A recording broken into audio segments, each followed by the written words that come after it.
you're hearing this, it means I survived long enough to tell it. My friend disappeared in front of me, but I kept hearing him calling my name. His voice came from the trees, sometimes from the trail behind me, sometimes from places we haven't even reached yet. And the worst part, I kept answering. This happened in 2022. I was hiking a rugged offshoot of the Appalachian Trail with my friend Brian.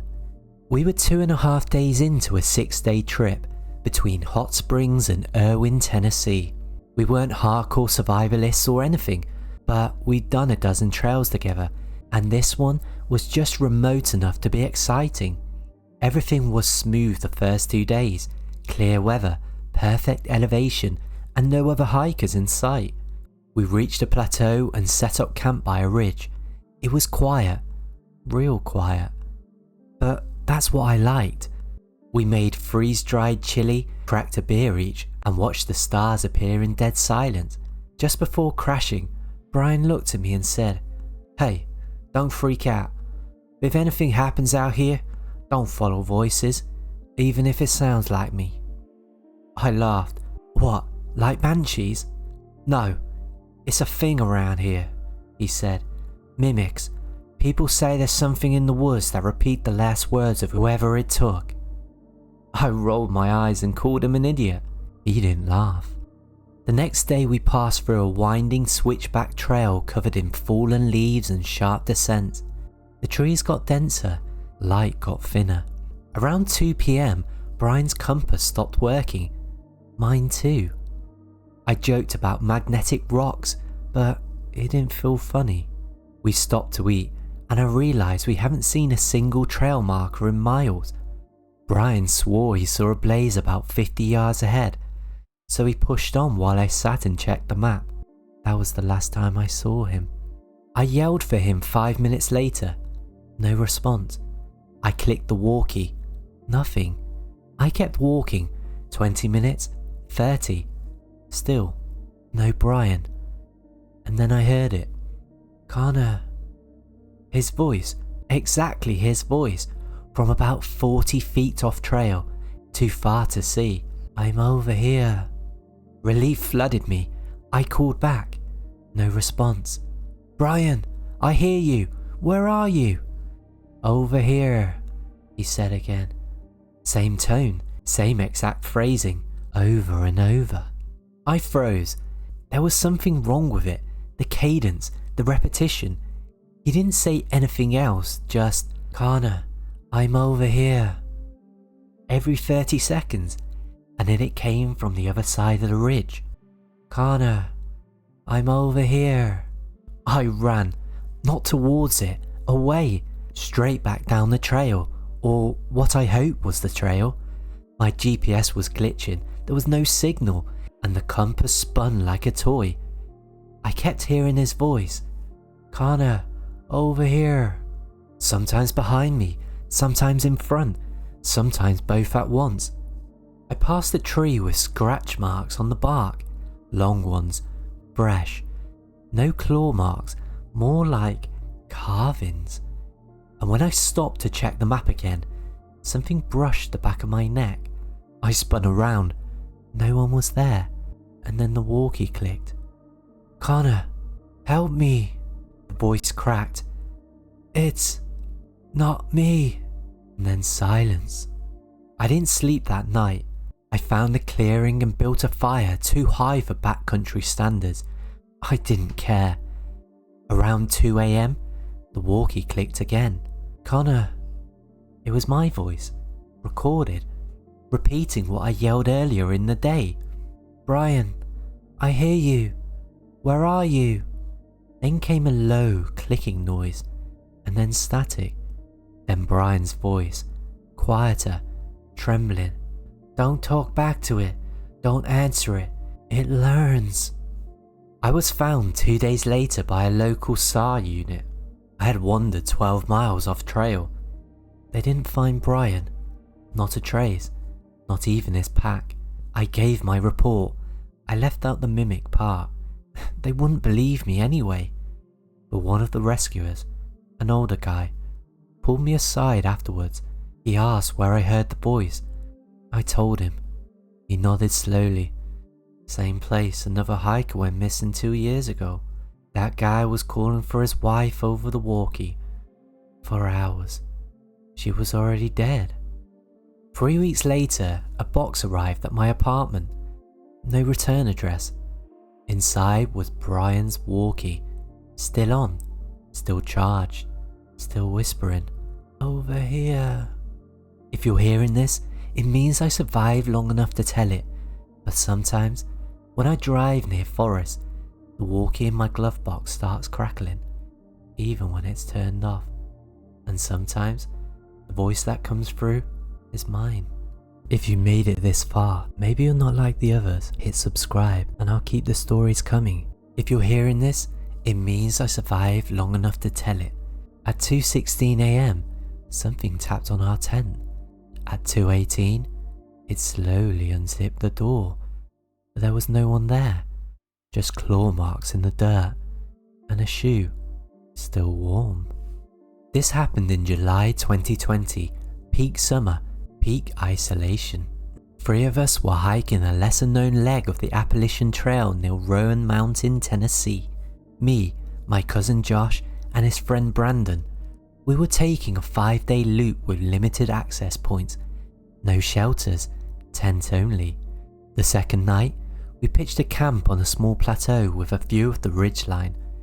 Trees all around, no one else was there, or so we thought. The first sign something was off, the forest was dead quiet. Even at night, you usually hear insects, owls, distant movement, but there was nothing, just stillness.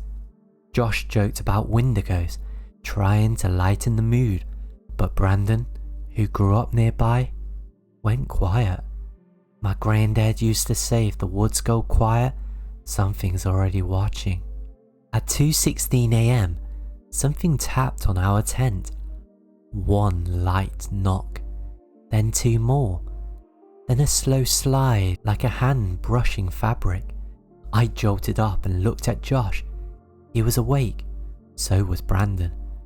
Josh whispered, "Probably a raccoon," but it didn't feel like a raccoon. It felt like a person deliberately brushing their palm across the nylon. The tapping stopped. I held my breath. Then, from the far side of the tent, came a zip. Soft, deliberate, unmistakable. Someone was unzipping the entrance from the outside. I grabbed my flashlight and unlatched my blade. Josh counted down softly. 3, 2, 1. I ripped the zipper the rest of the way open and shined the light. No one was there, but in the dirt just outside the flap were 4 long claw marks. Not animal scratches, drag marks, like someone had dug their fingers deep. And off to the side was Brandon's boot, sitting alone, still warm inside. We called for him. No answer. Walkie, static. We spread out 50 feet. Nothing. No trail, no sign of struggle, no dropped gear, just his other boot. Josh found it half buried under pine needles with the laces still tied, like it had been placed there. We shouted until our throats hurt, then hiked back to camp, or what we thought was camp. When we reached it, our tent was gone. Gone, like it had never been there. Just a clearing, no fire pit, no gear, no signs we'd ever camped. Except one thing, a drawing, nailed to the tree, charcoal on paper. It showed 3 people sleeping in a tent, and something standing outside it. We found an old trail and hiked fast. Didn't sleep, just moved until sunrise. The path looped us back towards a known shelter waypoint. We thought we were safe. Around 3 PM, Josh sat down to check his phone.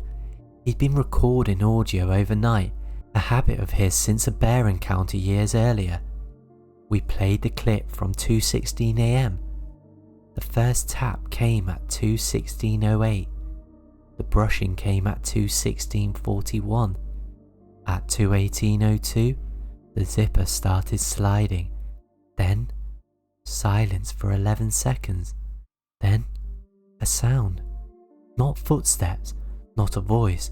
It was a sniffing noise. Close, animal-like, but bigger, hungrier. Then came a whisper. "Not him, you." We made it to the trailhead 2 days later. Never found Brandon. We reported him missing. Search teams were deployed, but nothing. Except one ranger found something 400 yards off trail. A tree, clawed deep. At the base, a hat. Brandon's. Still folded like he wore it the night before. Inside the brim, written in what looked like burned in soot, were 3 words. "You looked back." If you're hearing this, it means I survived long enough to tell it.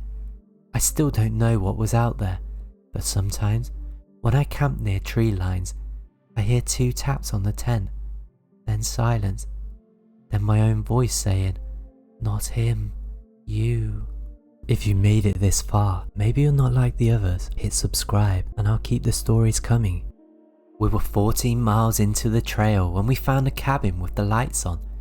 There were no roads, no driveways, not even a path, and the people inside said the same thing to us, over and over. "You made it, you made it, you made it." But the part that still haunts me, they already had a photo of us, smiling. In October 2021, my girlfriend Taylor and I set out to hike a remote Appalachian loop trail near the Georgia-North Carolina border, somewhere near Nantahala National Forest. She's a travel photographer and I was just helping her scout strange locations for an upcoming Haunted Hikes photo project. Our goal was to spend 4 nights off-grid and photograph anything odd. Abandoned cabins, fire towers, weird carvings, even old logging roads. We were 14 miles deep when we went off trail into what looked like an old homestead clearing. No structures, just mossy flat land and a chimney base overgrown with brush. That's when we saw the cabin. It was 100 feet away, tucked behind cedar and fir trees. Full structure, new looking roof, windows, smoke coming from the chimney. There was no trail to it, no driveway, no ATV ruts, just standing there like it had grown out of the ground. Taylor immediately pulled out her camera. "It's perfect," she said. "No one's gonna believe this is real." We got closer. Through the window, I could see movement. Someone inside, maybe 2 people, shadows. We knocked. The door opened before we touched it, and a woman smiled at us. She looked maybe 60, long grey hair, wore a linen dress and heavy boots. Behind her stood a man with a wide grin and red flannel shirt. "You made it," the woman said. "You made it," the man echoed. Taylor and I looked at each other. She gave me the go with it look. "We weren't expecting to see anyone out here," I said. "No one does," the woman said. She stepped aside. "Come in, supper's hot." Taylor hesitated, but we were starving and still had 3 hours of hiking to our planned camp. We went in. The floor was clean, the cabin smelled like stew. 5 people total, all seated at a heavy wooden table, watching us enter, smiling. Not one person blinked for a solid minute. The food was simple, potatoes, carrots, bread, but it was good, weirdly good. The older man poured us each a cup of something warm that smelled like cinnamon. "You must be tired, you've come a long way," he said. Taylor asked how long they've lived there. They didn't answer directly. The woman across from her, the only one not smiling, finally said, "Long enough to forget what we came here for." Nobody laughed. After dinner, the host asked if we would stay the night. We declined, said we needed to reach a mapped campsite before dark. That's when the younger girl, maybe 12, said something that made me sit up straight. "It's okay, you've already stayed here." Taylor looked confused. I asked what she meant. She pointed towards the fireplace mantel. There was a picture frame, and inside it was a photo of me and Taylor, smiling, standing on the porch of that same cabin. But we hadn't taken that photo. We stood, politely but firmly declined their invitation again. The woman just smiled wider. "You'll be back." We left without looking behind us. Taylor didn't speak for the first half hour of hiking. Neither did I. Eventually, she stopped mid-step and said, "I deleted all the photos of the cabin." I nodded. "Me too." She raised her phone. "I just looked again. They're all still there." We hiked 3 more hours and made camp on a ridge. No sign of the mapped campsite. We were off grid. I kept waking up, thinking I heard voices. Around 2:44 a.m, Taylor shook me awake. "Listen," she whispered. From the woods came footsteps, slow, deliberate, just past the tree line. I clicked on my flashlight. Nothing. No sound, no movement, until a voice whispered, "You made it." We got out the next morning. We didn't speak much, just focus on following trailblazers and ignoring the constant feeling of being watched. Once we reached the car, we swore not to post anything from the trip. 3 days later, Taylor's camera SD card corrupted. She thought everything was gone. Then one image reappeared.